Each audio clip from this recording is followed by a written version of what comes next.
राज ठाकरे बोलले का आणि कोणाबद्दल बोलले आणि कुठल्या मतदारांबद्दल बोलले हे आपण ऐका, मग पुढची भूमिका आम्ही मांडतो.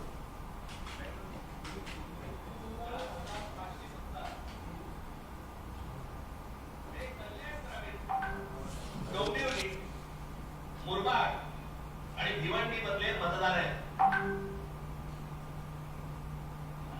या इकडच्या मतदारांनी इकडच्या इथल्या मुंबईच्या मलबार हिल मतदारसंघामध्ये देखील मतदान केलेलं आहे. 4,500 मतदार हे या ठिकाणी राहणारे ज्यांनी मलबार हिल मतदारसंघामध्ये मतदान केलेलं आहे त्यांच्या अगदी नावाला म्हणून तुमच्यासाठी हे एवढे मतदार आहेत. हे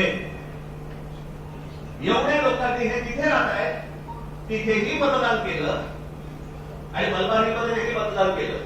त्याच्यात पण मी आता जस्ट फक्त 3 नावं आहेत. प्रभाकर तुकाराम पाटील, राम महादू भोईर आणि गजानन पुंडलिक भोईर ही त्याची मतदार यादी आहे.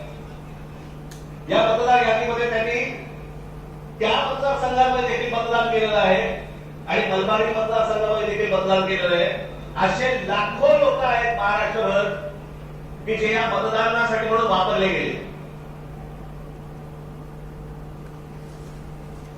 आपण ऐकलं असेल राज ठाकरेजी यांनी जी भूमिका मांडली, जे मतदारसंघ सांगितले ते कल्याण ग्रामीण, डोंबिवली, मुरबाड, भिवंडी आणि मतदारांची नावं पण काय घेतली.